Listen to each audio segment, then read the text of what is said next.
Hello everyone, this is Pooja Sharma from Pooja Sharma classes.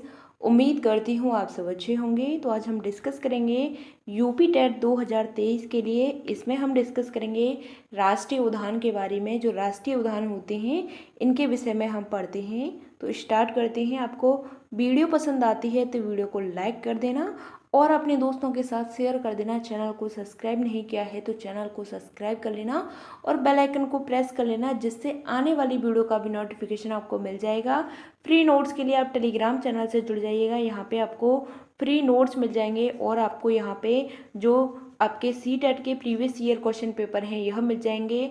और मैंने आपको यूपी टेट के जो नोट्स हैं यह भी आपको यहाँ पे दे रखे हैं, तो आप यहाँ पे ज्वाइन हो जाना। मैं लिंक आपको नीचे डिस्क्रिप्शन बॉक्स और कमेंट बॉक्स में दे दूँगी। तो स्टार्ट करते हैं, समझते हैं। सबसे पहले हम बात करते हैं कि जो भारत का प्रथम जो राष्ट्रीय उद्यान होता है इसके बारे में बात करते हैं। तो कौन सा होता है आपका जिम कॉर्बेट राष्ट्रीय उद्यान होता है। यह आपका भारत का क्या होता है, सबसे प्रथम राष्ट्रीय उद्यान होता है। और इसकी बात करते हैं तो है कहाँ पर, तो यह आपका उत्तराखंड राज्य में होता है। कहाँ पे होता है, उत्तराखंड राज्य में होता है। कौन सा जिम कॉर्बेट राष्ट्रीय उद्यान आपका उत्तराखंड राज्य में होता है। आगे बात करते हैं कि जो जिम कॉर्बेट राष्ट्रीय उद्यान है इसका पुराना नाम क्या है। तो आपको इसका पुराना नाम बताना है। तो इसका पुराना नाम हो जाता है हेली नेशनल पार्क। क्या होता है, हेली नेशनल पार्क इसका पुराना नाम होता है। कौन से का, जिम कॉर्बेट राष्ट्रीय उद्यान का। है कहाँ पर, तो यह आपका उत्तराखंड में हो जाता है। पुराना नाम की बात करते हैं तो हेली नेशनल पार्क इसका पुराना नाम हो जाता है। यहाँ तक बात क्लियर। यह क्वेश्चन आपसे कई बार पूछा गया है और यह आपका जो होता है सबसे प्रथम फर्स्ट आपका राष्ट्रीय उद्यान होता है। नेक्स्ट बात करते हैं सबसे बड़ा राष्ट्रीय उद्यान कौन सा है। अब हम बात करते हैं सबसे बड़े राष्ट्रीय उद्यान की। तो कौन सा होता है, हिमिस होता है, जो कहाँ पर है आपका जम्मू और कश्मीर में होता है। जम्मू और कश्मीर में सबसे बड़ा राष्ट्रीय उद्यान होता है जिसका नाम है हिमिस पार्क। कहाँ पे है, जम्मू और कश्मीर में है। नेक्स्ट बात करते हैं असम की। तो असम में कौन कौन सा आपका राष्ट्रीय उद्यान होता है। तो मानस वन्य जीव अभ्यारण्य होता है आपका, गर्म पानी जीव अभ्यारण्य होता है और काजीरंगा वन्य जीव अभ्यारण्य आपका कहाँ पर है, यह आपका असम में है। मैं आपको यहाँ पे जो भी अभ्यारण्य को करा रही हूँ यह आपकी परीक्षा की दृष्टि से बहुत ही ज़्यादा महत्वपूर्ण है, तो आपको इनको अच्छे से समझना है। तो समझते हैं कि कौन सा होता है। तो मानस वन्य जीव अभ्यारण्य होता है, गर्म पानी जीव अभ्यारण्य होता है और काजीरंगा वन्य जीव अभ्यारण्य होता है। एक सींग वाले गैंडे के लिए क्या प्रसिद्ध है, तो काजीरंगा होता है, यह एक सींग वाले गैंडे के लिए प्रसिद्ध हो जाता है। यहाँ तक बात क्लियर। काजीरंगा होता है यह आपका एक सींग वाले गैंडे के लिए फेमस है। असम में कौन कौन से होते हैं, तो मानस वन्य जीव अभ्यारण्य होता है, गर्म पानी वन्य जीव अभ्यारण्य होता है, काजीरंगा वन्य जीव अभ्यारण्य यह आपका असम में होता है। एक सींग वाले गैंडे के लिए कौन प्रसिद्ध है, तो काजीरंगा यह एक सींग वाले गैंडे के लिए प्रसिद्ध है, जो कहाँ पर है आपका असम में है। उत्तराखंड की बात करते हैं तो उत्तराखंड में कौन कौन से आपके जो उद्यान होते हैं कौन कौन से हैं। तो जिम कॉर्बेट राष्ट्रीय उद्यान है आपका उत्तराखंड में, राजाजी उद्यान है आपका उत्तराखंड में, गोविंद पशु विहार है, गंगोत्री नेशनल पार्क है और मालन पशु विहार आपका कहाँ पे हो जाता है, यह आपका उत्तराखंड राज्य में हो जाता है। यहाँ तक बात क्लियर। उत्तराखंड की बात करते हैं कौन कौन सा होता है। तो जिम कॉर्बेट राष्ट्रीय उद्यान आपका उत्तराखंड में होता है, राजाजी उद्यान है आपका उत्तराखंड में होता है, गोविंद पशु विहार आपका उत्तराखंड में होता है, गंगोत्री नेशनल पार्क है यह आपका उत्तराखंड में है, मालन पशु विहार आपका कहाँ पर है, उत्तराखंड में आपका होता है। नेक्स्ट बात करते हैं, ये इसमें बात करें कौन सा महत्वपूर्ण होता है। तो जिम कॉर्बेट आपका बहुत ज़्यादा महत्वपूर्ण है और आपका आता है यह गोविंद पशु विहार, यह आपके दोनों इसमें बहुत ही ज़्यादा महत्वपूर्ण होते हैं। नेक्स्ट बात करते हैं कि जम्मू कश्मीर में कौन कौन से होते हैं जो आपके परीक्षा की दृष्टि से बहुत ही ज़्यादा महत्वपूर्ण हो जाते हैं। तो दच्ची ग्राम अभ्यारण्य है, यह आपके लिए बहुत ही ज़्यादा महत्वपूर्ण हो जाता है। कहाँ पर, जम्मू कश्मीर में है। किश्तवाड़ा राष्ट्रीय उद्यान की बात करते हैं तो कहाँ पर है, यह भी आपका जम्मू कश्मीर राज्य में है। कौन सा, दच्चीग्राम और किश्तवाड़ा राष्ट्रीय उद्यान आपका कहाँ पर है, तो यह आपका जम्मू कश्मीर में है। नेक्स्ट बात करते हैं राजस्थान की, तो राजस्थान में आपका कौन सा होता है, रणथंभौर राष्ट्रीय उद्यान होता है और सरिस्का राष्ट्रीय उद्यान आपका कहाँ पे है, तो यह आपका राजस्थान में होता है। राजस्थान में कौन कौन सा होता है, रणथंभौर और सरिस्का राष्ट्रीय उद्यान आपका होता है। नेक्स्ट बात करते हैं कि जो सबसे ज़्यादा राष्ट्रीय उद्यान होते हैं कहाँ पर होते हैं, तो यह आपके एमपी में होते हैं। कितने हैं, टोटल आपके 11 होते हैं।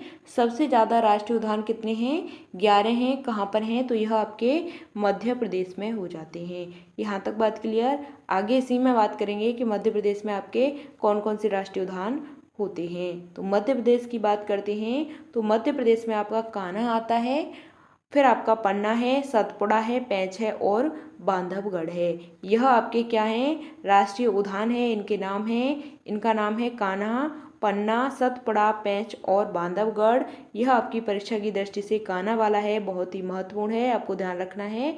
और यह आपका सतपुड़ा है, यह आपके कहाँ पर होते हैं, तो यह आपके मध्य प्रदेश में होते हैं। नेक्स्ट बात करते हैं आंध्र प्रदेश की, तो आंध्र प्रदेश में आपका नागार्जुन सागर आपका जो बांध है कहाँ पर है, आंध्र प्रदेश राज्य में है। नेक्स्ट बात करते हैं झारखंड की, तो झारखंड में आपका पलामू, इसको हम क्या बोलते हैं, बेतवा बोलते हैं, तो झारखंड में यह आपका होता है।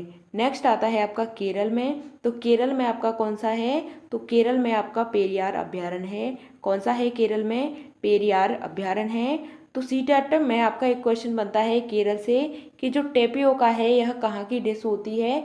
जो जो टेपियोका है यह वहाँ पे लोग हैं अपने घर के आंगन में उगाते हैं, तो यह आपकी केरल की डिश होती है। इसको हम लिखते हैं टेपियोका, टेपियोका बोलते हैं। तो यह आपकी क्या होती है, केरल की डिश होती है। क्या होती है, केरल की डिश होती है। तो आपको इसको ध्यान में रखना है, बहुत ही ज़्यादा महत्वपूर्ण हो जाता है। नेक्स्ट बात करते हैं उत्तर प्रदेश की, तो उत्तर प्रदेश में आपका कौन सा राष्ट्रीय उद्यान होता है, तो दुधवा आपका राष्ट्रीय उद्यान होता है। कहाँ पर होता है, तो यह आपका उत्तर प्रदेश में होता है।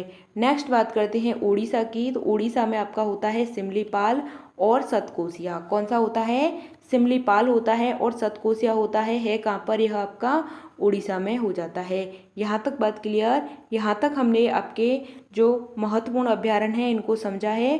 दोबारा से आप इनका रिवीजन कर लीजिए। सबसे प्रथम जो राष्ट्रीय उद्यान होता है इसके बारे में हम बात करते हैं, तो जिम कॉर्बेट राष्ट्रीय उद्यान होता है जो कि कहाँ पर है, आपका उत्तराखंड राज्य में स्थित है। नेक्स्ट बात करते हैं कि जो जिम कॉर्बेट राष्ट्रीय उद्यान है कहाँ पर, तो यह आपका उत्तराखंड में है। इसका पुराने नाम की बात करते हैं तो हैली नेशनल पार्क इसका पुराना नाम हो जाता है।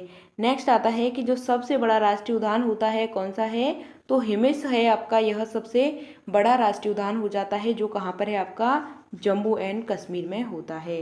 नेक्स्ट बात करते हैं कि जो असम में कौन कौन से आपके अभ्यारण्य हैं, तो मानस वन्यजीव अभ्यारण्य आपका असम में होता है, गर्म पानी वन्यजीव अभ्यारण्य आपका असम में होता है, काजीरंगा वन्यजीव अभ्यारण्य आपका असम में होता है। और एक सींग वाले गैंडे के लिए कौन सा प्रसिद्ध है, तो एक सींग वाले गैंडे के लिए काजीरंगा प्रसिद्ध है। यह क्वेश्चन आपका कई बार पूछा जा चुका है कि एक सींग वाले गैंडे के लिए आपका काजीरंगा प्रसिद्ध है और है कहाँ पर, तो यह आपका असम में हो जाता है। नेक्स्ट बात करते हैं कि जो उत्तराखंड में आपके कौन कौन से राष्ट्रीय उद्यान हैं, तो फर्स्ट आता है जिम कॉर्बेट, बहुत ही महत्वपूर्ण है, राजाजी उद्यान, गोविंद पशु विहार, गंगोत्री नेशनल पार्क और मालन पशु विहार। यह आपके कहाँ पर होते हैं, तो यह आपके उत्तराखंड राज्य में हो जाते हैं। नेक्स्ट बात करते हैं जम्मू और कश्मीर की, तो जम्मू कश्मीर में दच्चीग्राम अभ्यारण्य होता है और आपका किश्तवाड़ा राष्ट्रीय उद्यान आपका कहाँ पर है, तो यह आपके जम्मू कश्मीर में हो जाते हैं। राजस्थान की बात करते हैं तो राजस्थान में आपका रणथंभौर होता है और सरिस्का राष्ट्रीय उद्यान आपका कहाँ पर है, यह आपका राजस्थान में हो जाते हैं। नेक्स्ट बात करते हैं कि सबसे ज़्यादा राष्ट्रीय उद्यान कहाँ पर हैं, तो सबसे ज़्यादा राष्ट्रीय उद्यान है आपके मध्य प्रदेश में होते हैं।